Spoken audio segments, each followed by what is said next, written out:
Astaghfirullah. Alhamdulillah wassalatu wassalamu ala Rasulillah wa ala alihi wa sahbihi wa mawalah wa la hawla wa la quwata illa billahi wa ba'du. Qala Allah azza wa jalla, ya ayyuhalladzina amanu taqullaha haqqa tuqatih wa la tamutunna illa wa antum muslimun. Ma'asyiral muslimin, jamaah salat maghrib yang dimuliakan Allah subhanahu wa ta'ala. Alhamdulillah, segala puja dan puji hanya milik Allah subhanahu wa ta'ala yang telah mempertemukan kita di masjid ini.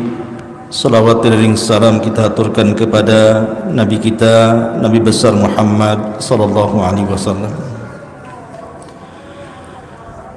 Dan kita masih melanjutkan kajian kita, masih membahas tanda-tanda dari tanda-tanda kiamat besar. Dan ini pertemuan terakhir. Nanti mungkin kita akan mengupas tema lain setelah tema ini selesai. Ma'asyiral muslimin yang dimuliakan Allah subhanahu wa ta'ala, saya ulas kembali bahwa tanda-tanda kiamat besar itu ada 10. Dan kalau muncul salah satunya, maka akan terus muncul berurutan sampai kiamat dibangkitkan. Yang pertama sudah kita bahas, khurujud dajjal, munculnya dajjal.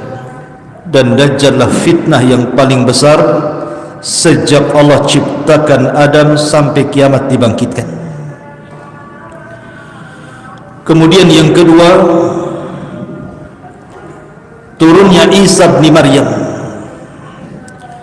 Dan turunnya Isa bin Maryam adalah alamatus sa'ah atau alamat tanda-tanda kiamat besar yang kedua, yang ditugaskan oleh Allah Azza wa Jalla untuk membunuh Dajjal.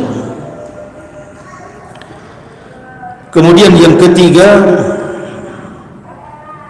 khuruj Ya'juj wa Ma'juj, keluarnya kaum dari dua kabilah Yafis ibnu Nuh, turunan Yafis putra Nuh alaihi salatu wassalam, yang disebut dengan Ya'juj wa Ma'juj.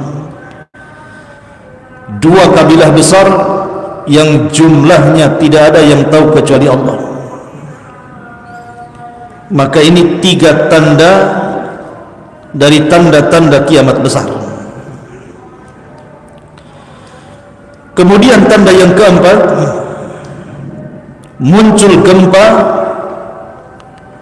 dari arah timur dengan gempa yang sangat besar. Kemudian tanda yang kelima, disusul gempa dari arah barat dengan gempa yang sangat besar.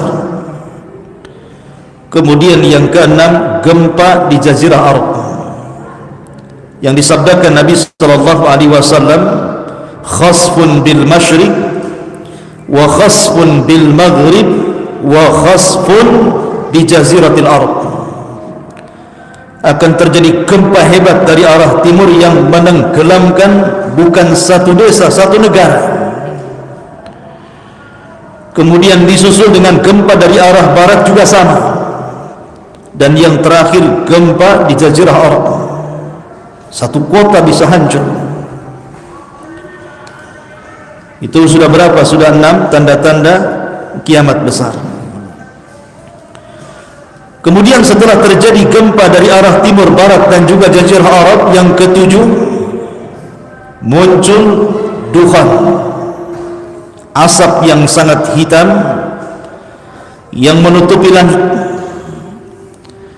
Dan siapapun yang menghirup asap ini dan dia kafir, maka dia akan merasakan sakit yang luar biasa sampai akan mengeluarkan darah dari lubang hidung, telinga dan juga matanya.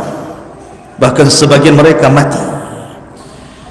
Tapi kalau yang menghirup seorang yang beriman hanya sebatas pilek saja. Kemudian setelah asap diangkat oleh Allah Azza wa Jalla, muncul tanda di mana tobat ditutup Allah Subhanahu wa taala. Muncul matahari dari arah terbenamnya, dari arah barat. Kalau sudah muncul matahari dari arah barat, maka la yanfa'u nafsun imanuha, tidak mungkin manfaat lagi iman seseorang. Doa sudah tidak diterima, tobat sudah ditutup, amalan soleh sudah tidak diangkat, percuma. Kemudian alamat yang keberapa? Yang ke-9, huruj ad-dabbah, munculnya binatang melata yang tugasnya menstempel mukmin dan kafir. Dan yang terakhir yang kita akan bahas malam ini, khurujun nar, keluarnya api dari arah Hijaz dan juga Aden Yaman, yang akan menggiring manusia sampai ke tempat berkumpulnya di Syam. Ini 10 tanda dari tanda-tanda alamat kiamat besar. Kalau sudah muncul 10 tanda ini, maka bumi dan alam semesta akan dihancur-hancurkan Allah. Ma'asyiral muslimin yang dimuliakan Allah Azza wa Jalla, adapun keluarnya api dari arah Yaman Aden ada dalam riwayat Hijaz, dan itu sudah dibuktikan oleh NASA bahwa di bumi Aden Yaman itu memang banyak burkan di dalam perutnya itu. Dalam perut bumi Aden itu banyak burkan, artinya api yang sangat besar. Lah api ini diciptakan oleh Allah Subhanahu wa taala untuk menjadi tanda-tanda akhir dari tanda-tanda kiamat besar. Nanti api ini akan keluar dari perut bumi, kemudian akan membakar lautan, dan bermula dari Yaman, kemudian disusul di Hijaz. Hijaz itu Mekah dan Madinah, kemudian akan bersatu. Lah api ini tidak diciptakan membakar manusia, tapi dia membakar segala sesuatu yang disentuhnya. Kalau seandainya dia menyentuh pohon, maka terbakar pohon itu. Menyentuh rumah, terbakar rumah itu. Menyentuh gedung, terbakar gedung itu. Tapi manusia tidak akan terbakar, karena api ini hanya ditugaskan untuk menggiring saja. Jadi kalau kita diam, apinya juga diam. Kalau kita tidur, apinya diam. Tapi kalau kita jalan, apinya jalan. Dia hanya tugasnya menggiring saja. Jadi api ini nanti akan menggiring satu dunia, dari ujung barat ke ujung timur, dari ujung selatan sampai ke utara, hanya menggiring manusia, mengumpulkan, diarahkan ke negeri Syam. Makanya Syam itu disebut Ardul Mahsyar, bumi tempat berkumpulnya manusia di akhir zaman. Lah tentu sebelum ada api yang menggiring ini, ada tanda-tanda kiamat kecil yang terselip di antara tanda-tanda kiamat besar. Pertama, robohnya Ka'bah, dan itu setelah tidak ada yang haji lagi dan tidak ada yang umrah saat wafatnya Isa bin Maryam, karena Isa itulah yang terakhir haji dan umrah bersama kaum muslimin. Maka ketika kemudian Ka'bah sudah tidak ditawafi lagi, tidak ada haji dan umrah, maka muncul pasukan dari negeri Ethiopia, negerinya Abraha, negerinya Habasyah, yang bernama Dzu Suwaiqataini. Orang yang bernama Dzu Suwaiqataini, orangnya tinggi, hitam, kemudian jalannya egan, karena kakinya seperti busuk. Namanya disebut Dzu Suwaiqataini, pemilik lutut yang bengkok. Itu bawa pasukan dari Ethiopia, dari Habasyah, kemudian datang ke Ka'bah. Maka Ka'bah dihancurkan sekeping demi sekeping sampai rata dengan tanah. Dan ini terulang Yang sebelumnya dari negeri Ethiopia juga yang hendak menghancurkan Ka'bah. Siapa? Abraha. Abraha itu dari Ethiopia, dari Habasyah, membawa pasukan gajah, tetapi Allah halau. Kenapa? Karena Mekah masih ada orang haji dan umrah. Tapi ketika kemudian Ka'bah sudah tidak ditawafi lagi, maknanya tidak ada haji dan umrah nanti di akhir zaman, maka akan muncul pasukan dari negeri Habasyah, Ethiopia, dipimpin oleh Dzul Suwaiqatain. Di tangannya ada palu besar, kemudian mencongkel Ka'bah sebata demi sebata sampai rata dengan tanah, kemudian digali dan diambil pembendaharaan isinya. Emas-emas yang di bawah Ka'bah itu semua diambil. Tapi kemudian tentara Dzul Suwaiqatain ini dihancurkan oleh tentara dari Yaman, dari negeri Himyar, dan dibunuh dan dikalahkan. Ini juga tanda kiamat kecil yang terselip di antara tanda-tanda kiamat besar. Termasuk juga tanda-tanda kiamat kecil yang terselip di tanda-tanda kiamat besar adalah munculnya angin yang sangat dingin sekali. Dinginnya itu sampai kemudian mencabut arwah orang-orang yang beriman walaupun memiliki iman sebiji zarah. Jadi angin ini akan masuk ke ketiak-ketiak orang-orang yang memiliki iman walaupun sebiji zarah. Tidak ada yang tersisa, sehingga yang disisakan hanya orang-orang yang tidak ada iman lagi, hanya orang-orang kafir dan munafik. Dari situlah Nabi SAW bersabda, la taqumus sa'atu illa ala syiraril khalqi. Tidak tegak hari kiamat kecuali di atas orang yang paling buruk yang hidup di permukaan bumi, karena sudah tidak ada orang yang beriman. Ma'asyiral muslimin yang dimuliakan Allah Subhanahu wa taala, lah ketika itulah maka tanda-tanda kiamat yang terakhir, muncul api dari arah Adan Yaman dan menggiring manusia dari Hijaz terus sampai satu dunia dikumpulkan di Ardus Syam, di negeri Syam. Apa yang terjadi setelah manusia dikumpulkan di negeri Syam? Maka Allah Subhanahu wa taala perintahkan Israfil. Israfil ini sebelumnya tidak meletakkan sangkakalanya di mulutnya, dan baru meletakkan sangkakala di mulutnya itu ketika Nabi SAW diangkat menjadi Nabi dan Rasul. Jadi ketika Rasul diangkat jadi Nabi dan Rasul, mulailah moncongnya sangkakala itu diletakkan di mulut Israfil.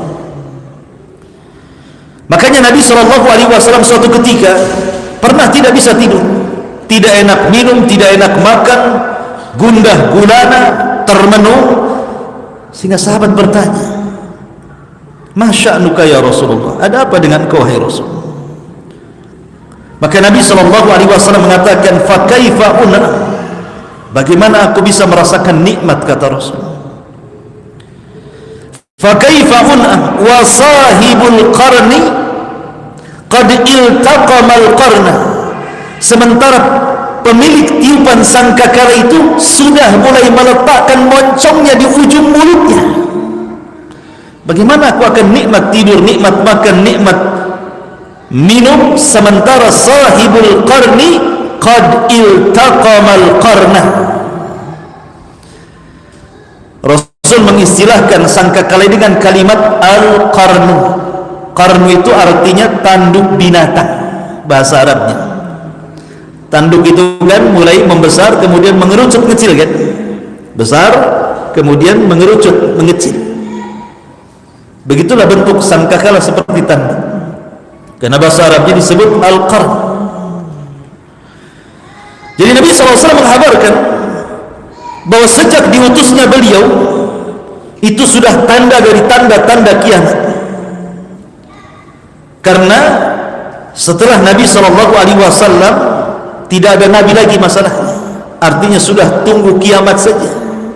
Kalau masih ada Nabi lagi berarti masih lama kiamatnya kan. Kalau sudah tidak ada Nabi, Dan Allah katakan, maka Muhammadun aba ahadi min rijalikum walakin Rasulullah wa khataman nabiyyin.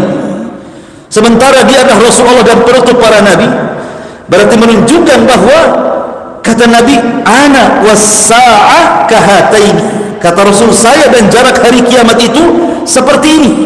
Kemudian Rasul mengisyaratkan dua jari, jari tengah, wusta dan syababah, kemudian dirapatkan. Seperti itulah jarak diriku dan juga kiamat. Dan kematian Rasul juga tanda-tanda telah dekatnya kiamat. Kata Rasul, u'dur sitan baina yaday sa'ah. Perhatikan 6 perkara sebelum tegaknya hari kiamat. Salah satunya kata Rasul, mauti, kematianku. Jadi kematian Rasul pertanda kiamat sudah dekat. Tetapi kapan dekatnya, seberapa dekatnya, wallahu a'lam. Jangan memprediksi lah ya. Karena ada orang yang memprediksi bahwa umat ini dari sejak diutusnya Rasul sampai kiamat itu katanya 1500 tahun. Dan sekarang sudah 1424, 23, 43. Berarti sisa berapa tuh? 7 tahun. 7 tahun lah. Kan 1443 kan? Berarti 1443 dari 15 dikurangi 1443 kan sisa 7 tahun. Hah? 7 tahun. Hah? 57 tahun lagi mau kiamat kita. Dari mana ya Allah ya Rabb ya. Kok bisa memprediksi 1500 tahun? Masyaallah muslimin, kalau seandainya penetapan hari kiamat itu ada sesuatu yang sangat penting, tentu Nabi SAW tidak mungkin meninggalkan sebuah penjelasan di waktu yang sangat dihajatkan. La yajuz ta'khirul bayan fi waqtil hajah, kata para ulama. Tidak boleh mengakhirkan sebuah penjelasan padahal penjelasan itu sangat dihajatkan. Tetapi karena kiamat itu adalah rahasia Allah, Allah yang tahu. Sampai kepada Nabi dan malaikat Jibril saja tidak tahu. Ketika Jibril bertanya soal kapan kiamat, apa kata Rasul? Mal mas'ulu anha bi'a'lama minas sa'il. Orang yang ditanya tidak lebih paham dibandingkan orang yang bertanya. Maknanya saya dan engkau wahai Jibril tidak tahu kapan kiamat. Kalau sekelas Rasul tidak tahu kapan kiamat, kemudian sekelas Jibril tidak tahu kapan kiamat, tiba-tiba muncul seorang ustaz yang memegang kunci hari kiamat atau jadi panitia hari kiamat, memprediksi bahwa kiamat sudah ditentukan waktunya. Akalnya di mana? Kok dia bisa mendahulukan Allah, Rasul, bahkan para malaikat? Ma'asyiral muslimin yang dimuliakan Allah Azza wa Jalla. Makanya kenapa Allah rahasiakan kiamat itu? Karena ada hikmah. Ada hikmah di balik rahasia kenapa Allah tidak memberitakan kiamat itu. Kapan terjadinya? Hanya diberitahu waktunya saja. Fi sabihati yaumil jum'ah, di pagi hari yaumul jum'ah, itu saja. Kapan bulannya, kapan tahunnya, kapan tanggalnya, wallahu a'lam. Hanya disebutkan fi sabihati yaumil jum'ah, di waktu fajar di hari Jumat, itu saja. Makanya Jumat itu hari yang besar bagi kaum muslimin. Apa hikmah tidak diberitahukan? Supaya kita persiapan. Makanya ketika seorang badui datang kepada Nabi SAW, kemudian memaksa Rasul untuk memberitahu kapan kiamat. Ya Rasulullah, mata sa'ah. Rasul, kapan kiamat Rasul? Rasul tidak mau menjawab sampai 3 kali. Maka pertanyaan balik kata Rasul, wa ma'adatta laha. Kau dari tadi tanya kapan kiamat, kapan kiamat, apa yang kau siapkan? Nah, ini pertanyaannya. Apa yang kau siapkan untuk tegaknya kiamat itu? Apakah engkau bertanya soal kiamat, ingin menyaksikan bagaimana gedung-gedung dihancurkan, laut ditumpahkan, matahari ditabrakkan, bumi digoncangkan? Apa untuk melihat itu? Tetapi hari kiamat itu, hikmah dirahasiakannya adalah sabda Rasul, wa ma'adadta laha, lalu apa yang kau siapkan? Jadi dirahasiakan itu untuk persiapan, dan persiapan terbaik hanyalah takwa. Wa tazawwadu fa inna khaira zadi taqwa. Berbekalah kalian, karena sebekal-bekal terbaik adalah takwa. Melaksanakan perintah, menjauhi larangan, menikmati yang dihalalkan, menjauhi yang diharamkan. Itulah takwa. Ma'asyiral muslimin yang dimuliakan Allah Azza wa Jalla, ketika Israfil meniupkan sangkakalanya, terjadi khilaf para ulama berapa kali tiupan. Sebagian ulama mengatakan bahwa Israfil meniup sangkakala itu 3 kali nafakhat, 3 kali tiupan. Yang pertama tiupan kejutan, yang kedua tiupan kematian, yang ketiga tiupan kebangkitan. Ini satu pendapat. Pendapat yang kedua, dan ini yang dirajihkan banyak para ulama, bahwa Israfil itu cuma meniup 2 kali trompet saja. Tiupan yang pertama adalah tiupan kejutan sekaligus tiupan kematian, dan tiupan yang kedua barulah tiupan kebangkitan di padang mahsyar. Lah ketika Israfil meniupkan sangkakalanya, Allah katakan dalam Al-Quran, Al-Qari'atu mal-Qari'ah. Apa itu Qari'ah? Qari'ah itu suara yang keluar dari moncong sangkakala yang ditiup Israfil. Dalam bahasa Arab itu Qari' namanya. Suara yang mengetuk dengan keras itu disebut Qari'. Makanya Al-Qari'atu mal-Qari'ah. Wa ma adraka mal qari'ah yauma yakunun nasu kal farashil mabthus. Ketika suara itu keluar dari moncong Israfil, maka siapapun yang mendengar suara itu akan terkejut kemudian mati. Jadi suara itu akan terus mencari manusia yang hidup, mencari jin yang hidup, mencari malaikat yang hidup. Setiap kemudian terdengar suara, mati. Terus berjalan suara ini, setiap terdengar mati, terdengar mati, terdengar mati, begitu. Satu persatu jin itu tumbang mati, satu persatu manusia mati, termasuk satu persatu malaikat mati. Ya Allah mengatakan, wa futihatis sama fakanat abwaba. Maka langit dibuka pada hari kiamat dan malaikat mengosongkan langit, dan satu persatu malaikat wafat. Jin juga sama, apalagi manusia, makhluk yang lemah, satu persatu mati.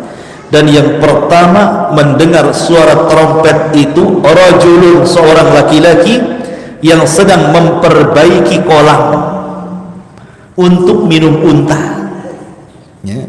Jadi ada seorang laki-laki sedang memperbaiki kolam, di mana kolam itu digunakan untuk tempat air minum unta. Dialah yang pertama kali mendengar tiupan sangkakala, tiba-tiba terkejut kemudian mati.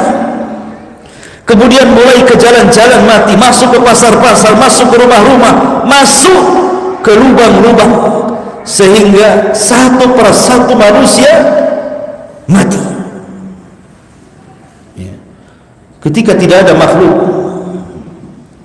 yang berakal kecuali dibinasakan oleh Allah Azza wa Jalla, mulailah suara itu menghancurkan satu persatu alam semesta. Bayangkan suara tiupan itu luar biasa dahsyat. Ketika kemudian tiupan itu mengenai bumi, apa yang terjadi? Idza zulzilatil ardu zilzalah. Maka bumi yang kita pijak ini menjadi gempa. Zilzalah. Zilzal diidofahkan kepada bumi. Allah tidak mengatakan idza zulzilatil ardu zilzalan, bukan. Tapi Allah mengatakan idza zulzilatil ardu zilzalaha. Ada haknya di sini. Ha ini idhofah kemana? Kembali ke bumi. Kenapa diidhofahkan kepada bumi? Artinya gempa ini bukan di satu tempat, itu maknanya. Tapi satu bumi akan terjadi gempa. Kalau sekarang terjadi gempa di Lombok, di Batam tidak. Terjadi tsunami di Aceh, di Batam tidak. Tapi nanti kiamat, mau di Batam, mau di Tanjung Pinang, mau di Lombok, mau di Aceh, mau di Indonesia, mau di Australia, mau di mana-mana satu dunia terjadi gempa. Itu maksudnya. Makanya Allah idhofahkan dengan kalimat ha, zilzalaha. Dalam ilmu nahwu namanya mudhaf ilaih. Mudhaf ilaih. Jadi gempa diidhofahkan kepada bumi. Jadi satu bumi gempa. Bayangkan ketika suara trompet mengenai bumi, gempa satu dunia. Apabila suara trompet itu terdengar oleh lautan, apa yang terjadi? Wa idzal biharu fujirat. Maka air yang di lautan itu tertumpah ke daratan. Anda bisa bayangkan sebagian kecil laut Aceh itu, ketika terjadi tsunami, tumpah air lautan ke daratan, berapa ratus ribu jiwa dalam hitungan detik mati. Tidak perlu jam, tidak perlu hari, tidak perlu minggu. Itu baru sebagian kecil laut Aceh saja. Gimana lautan satu dunia tertumpah ke daratan, sementara isi daripada lautan itu api yang membakar? Maka tidak ada yang selamat, ikhwan. Mau kemana lagi kita ini? Lihat dahsyatnya suara trompet itu. Dan apabila suara trompet itu memukul gunung-gunung, apa yang terjadi? Gunung itu pertama akan tercabut, karena gunung itu kan pasak. Allah mengatakan dalam Al-Quran, wal jibala autada, dan gunung-gunung itu jadikan pasak. Kalaulah tidak ada gunung, maka akan terjadi gempa yang disebut dengan vulkanik. Kenapa kemudian bumi ini menjadi stabil, kita bisa berjalan tanpa ada lini, ada gunung yang menjadi pasak bumi itu? Makanya stabil bumi ini, kita bisa berjalan tanpa harus goyang kiri kanan. Coba ada lini, sedikit saja lini gitu ya, kita ada goyang-goyangan itu ya kan? Karena ada gunung, itulah bumi stabil. Makanya Allah mengatakan wal jibalu autada, dan gunung itu jadikan pasak bumi. Ini pasak tercabut nih. Apabila pasak tercabut ini, kemudian gunung pun geser, kemudian keluar dari pasaknya, kemudian tiba-tiba gunung terbang ke atas, kemudian di langit diadu-adukan satu gunung dengan yang lainnya. Apa yang terjadi?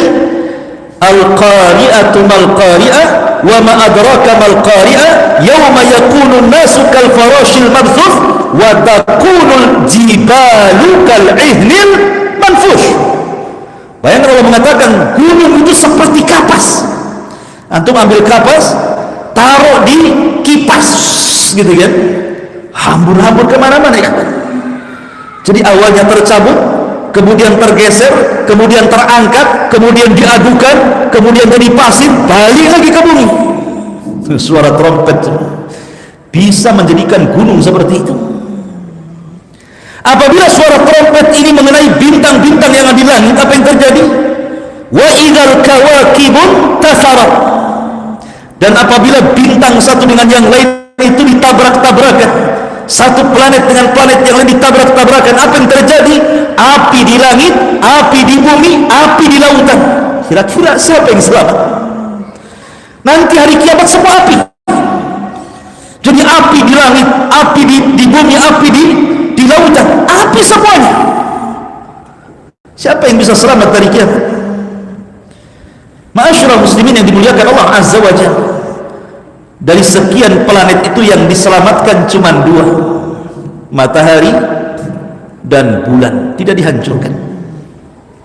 Matahari dan bulan tidak dihancurkan. Matahari dan bulan ini tidak akan ketemu kan?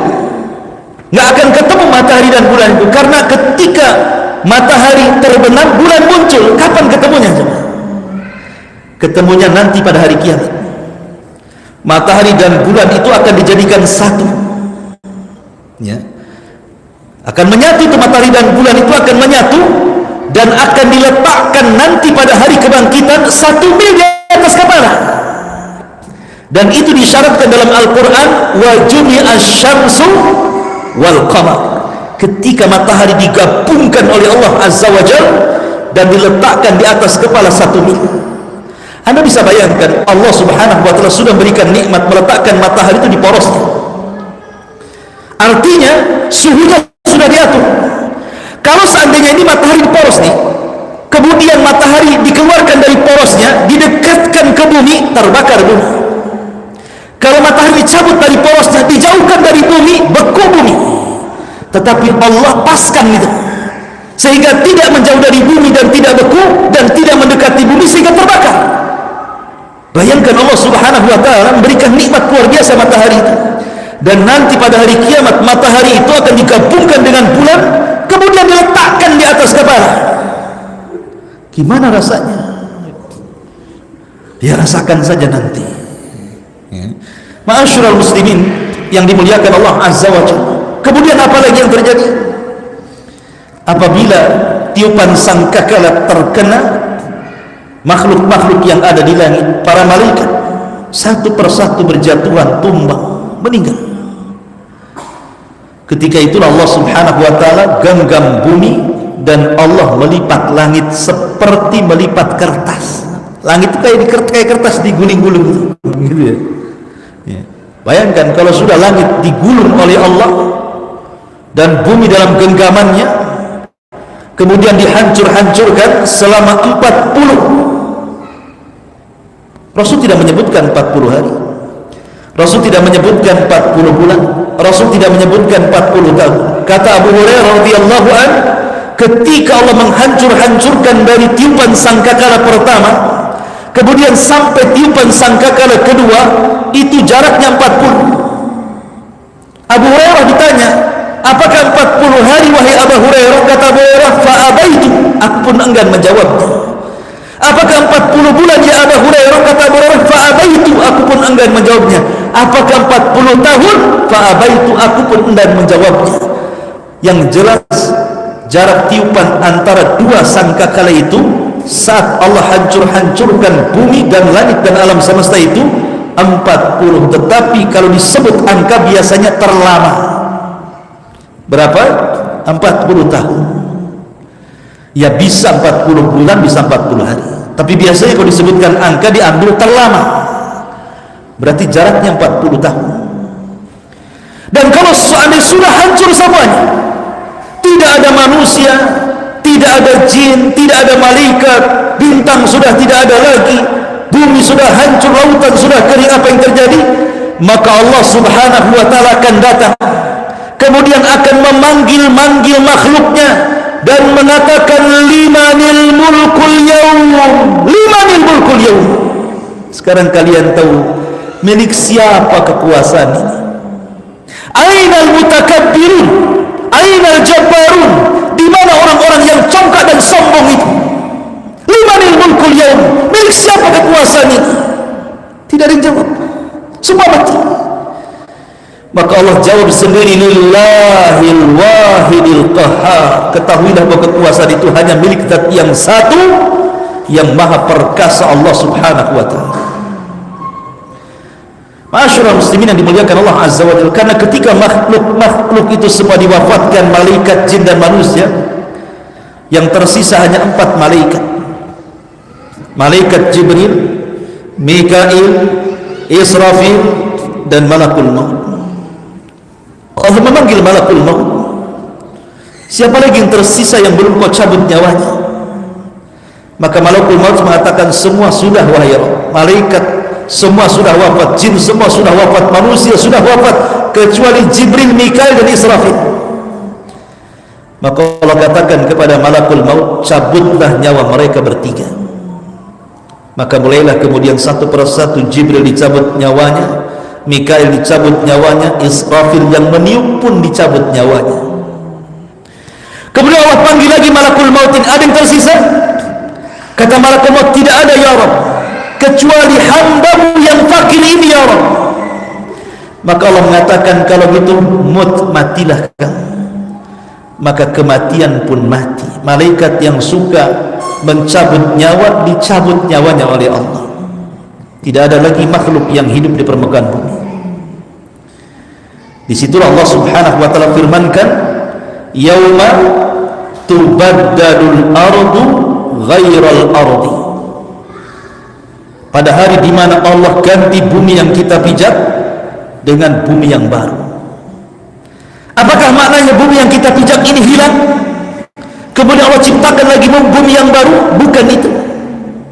Bumi yang baru tetap bumi yang lama, cuman dirubah bentuknya. Kata para ulama tafsir ketika mentafsirkan ayat yauma tubaddalul ardu ghairal ardi was samawati matwiyatun bi yamin akhir ayat, maksudnya bumi yang tadinya mukarrah, yang tadinya bulat itu Allah akan hancurkan dan Allah akan datarkan. Sekarang bumi itu ada yang meninggi, ada yang rendah, ada bukit, ada gunung, ada lembah. Tapi nanti bumi akan dihancurkan kemudian dihamparkan, sehingga tidak ada yang meninggi, tidak ada yang merendah, tidak ada bukit, tidak ada gunung, tidak ada lembah, semua rata. Dan tidak ada ma'lam alamat, tidak ada alamat. Artinya kalau sekarang kan ada tanda ke Nagoya, ke Jodoh, ke mana, ada tandanya sekarang, ada tandanya ini RT sekian, kelurahan sekian. Nanti tidak ada, dan bumi akan kembali berwarna putih seperti tepung, seolah-olah tidak pernah dipinjak maksiat lagi. Ketika itu manusia dibangkitkan oleh Allah Azza wa Jalla pada tiupan sangkakala. Setelah Allah kemudian bangkitkan Israfil dan disuruh meniupkan kembali sangkakalanya, maka manusia akan dibangkitkan. Yuhsyarun nas yaumal qiyamah khufatan uratan ghurlan buhman, kata Rasul. Pada hari kiamat Allah akan bangkitkan manusia, pertama urah, tidak pakai baju, kemudian khufat, tidak pakai sandal, kemudian ghurlan, tidak dikhitan, kemudian buhman, tidak membawa satu pun harta di badan. Lalu apa yang dibanggakan? Apa yang dibanggakan? Artinya mau anda bekas presiden, mau anda bekas menteri, mau anda bekas pengusaha orang kaya, ketika nanti dibangkitkan, pertama tidak pakai pakaian, kedua tidak dikhitan, ketiga tidak pakai sandal, dan tidak memiliki harta di badan satu helai pun, seperti bayi yang baru lahirkan. Lalu apa yang dibanggakan? Maka Abdul Aziz, Umar bin Abdul Aziz mengatakan, halaka anni sultani ma aghna anni maliyah, halaka anni sultani. Duhai kiranya harta yang kubanggakan, apalah manfaatnya? Jabatan yang selama ini kuagung-agungkan, tidak pun ada manfaatnya, karena pada hari itu semua sama, semua sama. Jangan lagi ketika dibangkitkan, manusia ketika wafat itu semua sama, ya kan? Karena manusia itu punya kemuliaan kalau terangkai dari dua, pertama ruh dan jasad. Kalau ruh dan jasad masih menyatu, orang itu masih punya kemuliaan. Masih pakai baju bagus, bintangnya dia letak-letakkan kiri kanan, ya kan? Masih punya mobil, mobilnya bagus, masih punya rumah. Itu kalau ruh dan jasad masih disatukan. Coba kalau dipisahkan ruh dan jasad itu, di mana jasadnya dicabut ruhnya, apa yang terjadi? Dia jadi bangkai, jadi mayat. Pakaiannya seragam, semua warna putih, warnanya putih semua. Tidak ada mayat itu dibungkus pakai kain batik, itu tidak ada ceritanya. Semua putih, kain kafan harganya murah, bisa dikoyak. Ke kuburan saya pakai keranda, pakai mobil ambulan, kan itu ambulan partai yang mengantarkannya. Sampai di kuburan apa yang terjadi? Ditinggal oleh keluarganya, hartanya jadi rebutan anak warisannya. Lalu apa yang dibanggakan? Itu baru mati, gimana hari kiamat? Ya. Masyaallah muslimin yang dimuliakan Allah Azza wa Jalla, intinya bahwa ketika manusia dibangkitkan itu, maka yang pertama kali dibangkitkan siapa? Nabi SAW. Sayalah orang yang pertama siuman, kata Rasul. Tapi setelah itu aku melihat Musa sedang bersandar. Aku tidak tahu apakah dia duluan yang bangkit ataukah diriku, kata Rasul. Saya tidak tahu. Tapi yang jelas adalah awal yang pertama keluar dari kuburan. Dan Allah mengatakan wa alqat ma fiha wa takhallat. Dan ketika tiupan sangkakala yang kedua, apa yang terjadi? Wa alqat, kami munculkan jasad-jasad sejak Adam sampai yang terakhir mati, dimunculkan dari perut bumi kemudian dilempar ke atas bumi itu. Dalam riwayat dalam ayat yang lain, wa akhrajatil ardu azqalaha, dan kami keluarkan beban-beban beratnya dari perut bumi kemudian diletakkan di dasar bumi.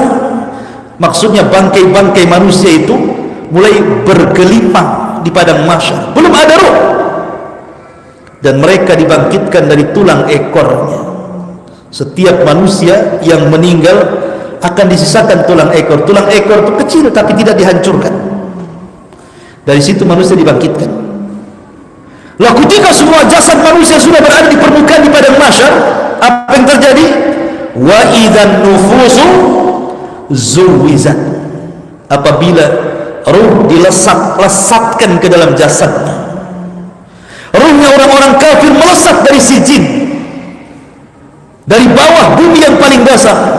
Ruhnya orang-orang mukmin melesat dari illiyin, dari tempat ketinggian. Kemudian mereka melesat mencari jasadnya masing-masing, dan tidak ada yang tertukar dengan yang lainnya. Tak mungkin ruh saya tertukar dengan ruhnya Bang Karim. Tidak akan tertukar. Ruh akan sesuai dengan jasad yang pernah ditempatinya itu.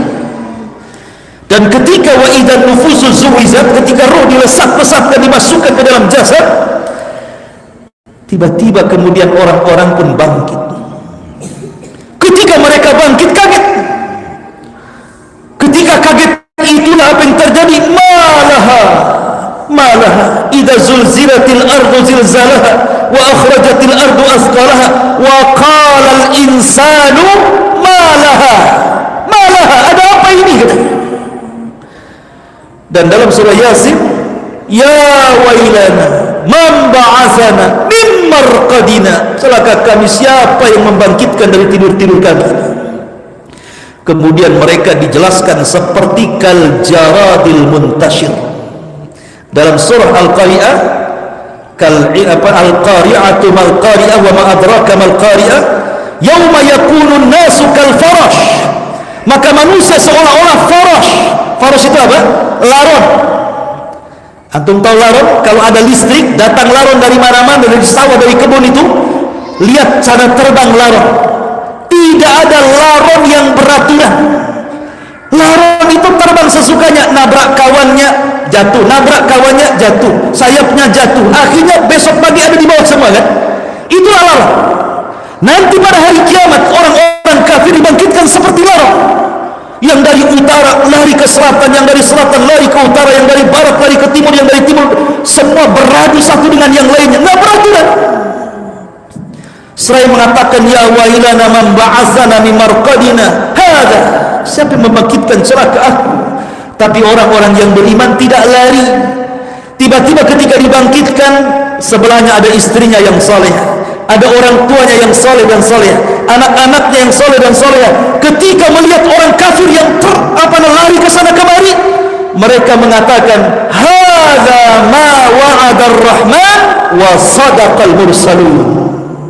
Mereka tenang dan mengatakan inilah janji Allah dan benarlah ucapan para rasul. Walladzina amanu wattaba'athum dzurriyyatuhum biimanin alhaqna bihim dzurriyyatuhum. Dan orang-orang yang beriman kemudian akan dikumpulkan bersama orang-orang yang diajak beriman dari keluarganya, dan akan berkumpul kelak. Dan itu satu kenyamanan yang tidak didapati orang kafir dan munafik saat dibangkitkan. Makanya pentingnya mengajak keluarga beriman, karena kalau sudah kumpul itu ikhwan, tenang. Bahasa orang Jawa itu susah senang sing penting ngumpul katanya. Nah, ya orang Jawa ya. Kenapa? Senang. Kalau kumpul itu apa yang dimakan ya senang. Minimalnya ketika berkumpul dengan orang-orang yang beriman pada hari kiamat itu ada ketenangan orang-orang yang beriman itu. Tapi orang kafir itu kan yauma yafirrul mar'u min akhi. Pertama dipisahkan dari saudaranya. Wa ummihi wa abi, dipisahkan dari ibu bapanya. Wa sahibatihi wa bani, dari anak-anaknya. Likulli imri'in minhum yauma idzin sya'nun yughni. Masing-masing orang sibuk. Sampai Aisyah radhiyallahu anha mengatakan, ya Rasulullah, kalau wanita dibangkitkan telanjang, mungkinkah orang memandang aurat yang lainnya? Ya Aisyah, kata Rasul, al-amru yawma idin asyad. Nanti hari kiamat itu perkaranya sangat keras, nggak mungkin orang sempat mandang aurat orang. Orang sudah sibuk menyelamatkan diri sendiri. Masyaallah muslimin yang dimuliakan, inilah terjadinya kiamat, maka berakhirlah silsilah hari kiamat. Insyaallah mungkin ke depannya kita akan mengkaji kitab sejarah ya. Ada namanya kitab Rahiqul Makhtum. Itu sejarah singkat Nabi SAW dari lahir sampai wafat, sudah diterjemahkan. Nama kitabnya Rahiqul Makhtum, karya Al-Imam Al-Mubarakfuri. Kitab itu bagus sekali. Yang mudah-mudahan bisa kita selesaikan sirah Nabi dalam setahun, sehingga kita paham sejarah Nabi dari awal sampai akhir. Wallahu a'lam. Sudah isya. Subhanaka wa bihamdika asyhadu an la ilaha illa anta astaghfiruka wa atubu ilaik. Allahu ta'ala. Assalamualaikum warahmatullahi wabarakatuh.